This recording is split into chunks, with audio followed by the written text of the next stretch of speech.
I don't think anybody makes it to adulthood without, at some point, trying affirmations, looking in the mirror and saying, I am a good person, I am successful, today's the day, whatever it is. And there's a reason, because these things do work, but they don't work the way we think they do.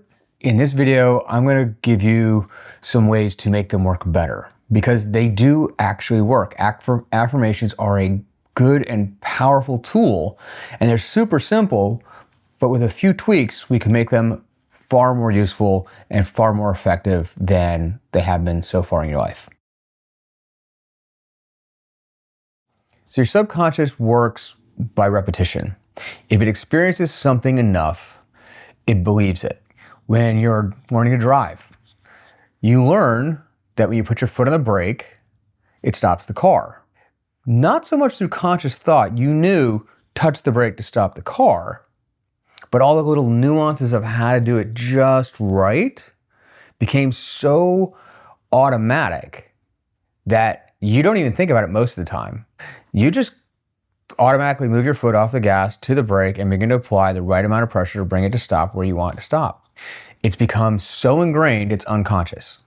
Now, your subconscious does this exact same thing with millions of bits of information every day. And it forms a framework of how the world works and your place in it and what you're good at, what you're not good at, what people think of you, where you can be successful, where you can't be successful. If it sees something over and over and over and over and over again, it begins to believe it. The problem is there's a catch with the way our subconscious prioritizes information. So I'll give you an example. When I was raising my son, he used to get in the car and declare punch bug war. And what this means, a punch bug is a Volkswagen Beetle, and anytime you saw one, you called it out and you got to slug the other person in the arm. Whenever we began this game, he was good at it, so he'd win. He'd see the punch bugs and he'd get to punch me in the arm. But pretty soon, my brain shifted priorities and I would get better at it than him. Now suddenly I'm better at it than him and he doesn't want to play the game anymore. But that's beside the point. Once I decided that my priority in my visual field of driving was to notice that type of car, I began to notice it more often. Well, it's the same thing with your subconscious. When you say, I'm no good at math, or someone tells you you're no good at math, it shifts your priority to looking for evidence to support that. Whereas if somebody tells you you are good at math, you'll look for evidence to say you are good at math. And there could be an equal amount of evidence on both sides. But you don't notice all of the evidence on one side. You only notice some of it. And you notice all the evidence on the other side. Despite an equal amount of evidence, the amount of evidence you actually collect says you're not good at math. And so you begin to believe you're not good at math. So through repetition, your subconscious learns about the world and about what you're capable of and about the way things work. But that repetition is based on the type of information you prioritize bringing in. Once your subconscious has learned something, the trick is to retrain it, to teach it something new, to reprioritize what it's looking at, and to hold a new set of values and beliefs. By deciding we're going to look for something new, we're going to look for information that says I'm good at math, we're going to begin to collect that information. And then when you collect that information, you then begin to go, okay, maybe I'm good at math. Maybe I just didn't study it. And then you're like, wow, this is really fun. I enjoy this. And, oh, wait, I can use this in a new job. Maybe I should go out for accounting. Oh, now I got a new job or I got a promotion or whatever because I did these things. You change your subconscious and it became self-reinforcing in another direction. So what affirmations are is just intentionally shifting that focus, shifting those priorities. The reason a lot of people try them and then give up on them is because the method in which they're doing them is effective but extremely slow, and it requires a very long time and a long duration of use to work. So that's the first thing, is the amount of repetitions are important. The more repetitions you can do in a period of time, the quicker they're going to have an effect. And I'm going to talk about more of that in a little bit. The next thing is how you're phrasing what it is that you're trying to do, the affirmation you're trying to make. For a lot of people, it's actually more effective, instead of saying I am, to saying you are, talk to yourself in the third person, like you're talking to a friend. I mean, think about it. You do this in your own mind all the time. Pay attention to your inner dialogue. Does your inner dialogue say, you're stupid? Or does it call you by name? In my case, Charles, you're stupid. Or do you say, I'm stupid? Whichever one your inner voice does is going to be the one that's going to be most effective with you. So pay attention to that. The next most important thing is phrasing. You cannot use negative words, negating words. No, don't, not. Those don't work. If your affirmation is, I am not a bad person, your subconscious doesn't hear not. It hears, I am a bad person. It's exactly the same as if I say, don't think of pink elephants. You automatically picture pink elephants. You have to picture the pink elephant because when I said pink elephant, it triggers that. So if I say, don't think about pink elephants, you can't help but picture pink elephants so you know what not to think about. Instead, you want to be active and positive in what you're saying. Choose what you want to think about instead. Think about yellow snakes. So now, when I'm trying not to think about a pink elephant, I say, I actively want to think about a yellow snake.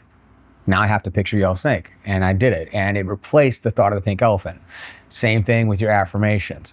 Instead of saying, I am not a bad person, I am a good person. Charles, you're a good person. You are a good person. However it is that your inner monologue works. So now we have a positive affirmation phrased in a way that our subconscious is most receptive to. So now how do we get this to actually take hold? This is the part that most people don't know about affirmations, and this is the part that's going to change everything. The next step is repetition. We need to repeat it enough times that our subconscious is going to listen to it and internalize it and make it part of the programming, and that is going to actively change the way we perceive the world, the evidence that we find to support it. But we also have to unlearn all the old evidence, and this takes time. Well, how do we shorten that span of time? How do we bring it from here to here? Here's the neat trick. Here's the secret.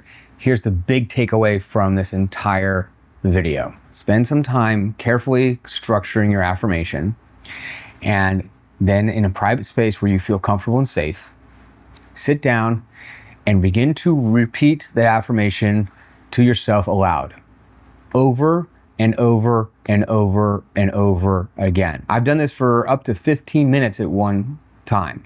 Between each iteration, pay attention to your inner dialogue. Pay attention to what your mind is doing. Pay attention to your body and the sensations you're feeling, the emotions that come up. If your affirmation is very different than your current subconscious beliefs, you're gonna first hear contradictions. I am a good person. No, you're not. I am a good person. You are not a good person. I am a good person. You're a bad person. I am a good person. You're a terrible person. I am a good person. Remember this time when you did this thing? That's why you're a bad person. I am a good person. Remember this time you did this other thing? That's why you're a bad person. Your subconscious will bring up memories. It will bring up evidence to prove you wrong. And you need to continue to say the words. Basically, you want to remain as calm as you can, but allow the emotions that you're feeling to happen, and just continue to repeat yourself like you're going to drown out your subconscious, like you're having a conversation with somebody else who is insisting that they are right and you know they are wrong, and your brain is trying to agree with them, and you are saying, no, I am not going to agree with them. You need to keep being insistent. I am a good person. I am a good person. I am a good person. I am a good person, over and over and over again. And I have had other people who've done this, other clients who've done this, and watched their reactions and their responses, and had them tell me their stories where they're crying, they're shouting, they're angry, they're sad, they're depressed, they're numb. They go through this whole spectrum of emotions until eventually, and this is why it's important to notice what your subconscious is telling you in response to the affirmation. Eventually, their subconscious kind of goes quiet. And then it begins to bring up memories and evidence to support the affirmation. And this stuff was always there, but it wasn't prioritized before. And suddenly it's like, well, yeah, you did do that one thing one time, so I guess you're okay. And yeah, you did do this other thing this other time, and I guess you're okay. And yeah, these people who I know are good people, they like you, so I guess you're okay. And it begins to bring up this evidence that you are a good person, or whatever it is that your affirmation is. Your subconscious might even begin, or at some point run out of arguments, but it might start with, this is dumb, this won't work, this is stupid. When it's doing that, it's actually a defense mechanism against change. Your subconscious does not like change. Recognize that for what it is, a defense mechanism of your subconscious trying to avoid change. And you have to push through. Because if you can push through and do it for 5, 10, or 15 minutes one time, it's going to be far, far, far more effective than doing it once a day for a year. In fact, most people aren't even going to be able to do it once a day for a year because they'll lose interest. They'll say it's not working. They'll get that evidence that this isn't working because not enough has changed, or nothing has changed at all after a month. So why would I keep doing this? It's not working. Well, instead of wasting a month, waste 15 minutes and then wait a month and look back and see if anything changed. Then you'll have your evidence, but you only actually spent 15 minutes of time. You'll know when you're done because your subconscious will stop fighting you. So as you continue through this for this 5, 10, 15 minutes, however long it takes, eventually you'll have this kind of release of the anger, the anxiety, the depression, whatever it is that you're feeling, these negative emotions will go away. And sometimes you'll have this huge wash of like joy. And I've had clients tell me that they cried because suddenly they felt like they were a good person. And it was this huge relief to realize they were a good person. It's really, really powerful. And then in the days moving forward, be conscious of your subconscious looking for evidence and point out evidence to your subconscious to support your new affirmation. Make that a priority, just like looking for those punch bugs. You're going to be looking for evidence that you are a good person, or whatever it is your affirmation was. And it doesn't hurt to go back and reinforce this by going through the process again in a week or a month, maybe a couple times over the course of a year. In subsequent sessions, they don't have to go as long, that the resistance is much less. And the more you do it, the more you will shift. So that's my approach to using affirmations. My name is Charles. This is Mila. If you found this video useful, please like and subscribe. I'm going to have more content like this. If you try this, leave a comment. Let me know how it worked for you. Let me know what emotions you experienced. What was it your affirmation you're trying to change? And come back in a month and tell me whether it made a difference or not. Techniques like these are just the tip of the iceberg.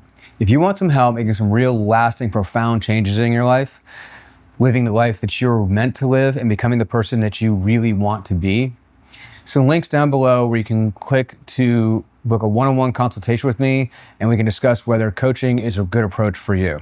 I also have a link to my Wizio. If you just have one question that you really want answered, you can send me a question and I can send you a personalized one-on-one video telling you my approach to your issue. Check out those links below. And I'm Charles again. This is Mila, and I'll see you in the next video.